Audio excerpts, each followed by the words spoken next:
Como a gente tem pensado nesse tempo sobre luz, se você pegar a sequência aí, a gente tem meditado sobre o texto que está em Mateus 26, a partir do versículo 31, e a nossa intenção é chegar até o 35. A gente tem trabalhado versículo por versículo, então a gente tem falado, por exemplo, sobre a liberdade, a verdade, o escândalo, a convicção.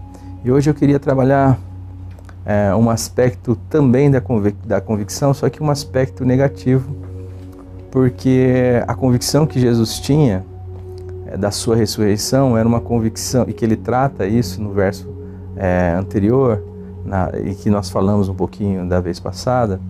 Ela está sustentada por um caráter, o caráter de Deus, e pela palavra desse Deus. Então ele sabe que ele vai para a cruz, que ele vai morrer, mas ele sabe também que ele vai ressuscitar.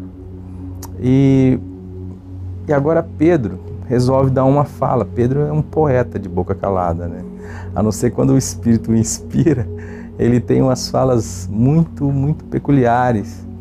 E é interessante que aqui ele solta uma dessas pérolas e ele diz o seguinte, vamos ler juntos?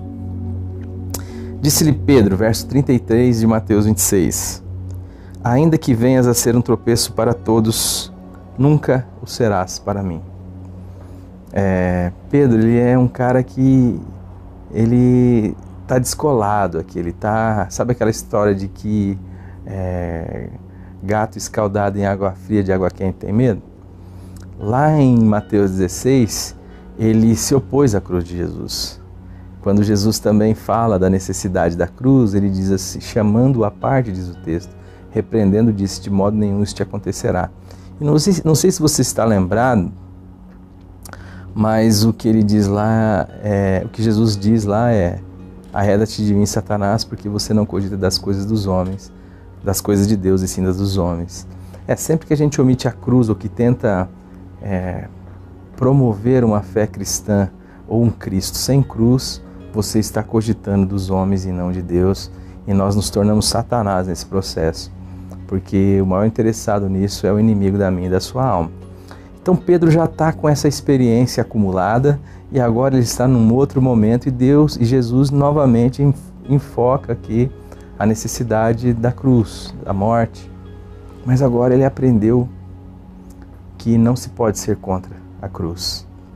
E ele resolve replicar a fala de Jesus dizendo, olha, todos podem se escandalizar, menos eu. Menos eu. O que a gente precisa aprender com isso? A primeira coisa é que não dá para ter uma convicção, ou pelo menos sempre que nós temos uma convicção que ela está sustentada pelos nossos braços, ela não é digna de ser chamada convicção e nem de confiança. Porque a convicção depende de que aquele que a expresse a sustente.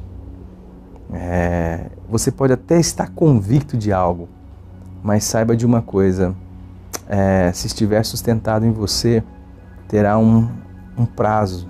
É igual o noivo, a noiva que chega lá no dia do casório e ele está convicto de que aquela é a mulher da sua vida. E ela está convicta também de que ele é o homem da sua vida. E quando o celebrante lhe pergunta se é na liberdade, se é no amor, se é de fato verdade aquela ação, aquilo que está acontecendo, aquelas promessas todas são feitas como Pedro. É uma promessa que tem a convicção de que quer fazer daquilo verdade. Mas como está sustentado no braço humano, tem um tempo de validade. Por isso, eu gostaria de dizer para você que nada que está sustentado no seu braço pode permanecer.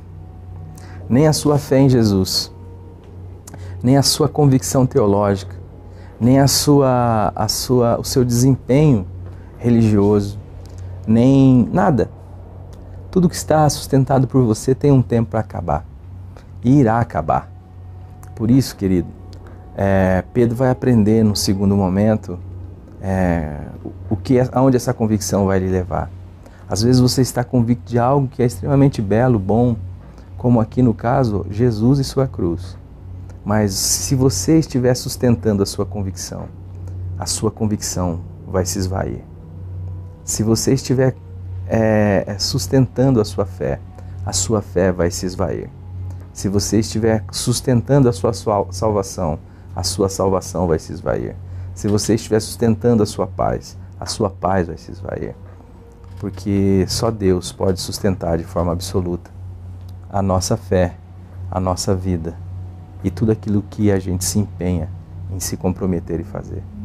Porque nós somos chamados a viver pela vida de Jesus. E é Ele quem sustenta a sua vida e a sua palavra em nós. Por isso, querido, eu te desperto, ou te desafio a pensar nesse ponto. Pedro não estava mentindo, ele só estava convicto de algo que está sustentado por um chão de areia, que era o seu próprio braço e a sua própria força. Que Deus nos ensine a depender como crianças de um Pai amoroso que Ele é e a nos lançar ao seu caráter que não muda. É Ele quem pode sustentar a minha e a sua vida, a minha e a sua fé. Um grande abraço e até a próxima.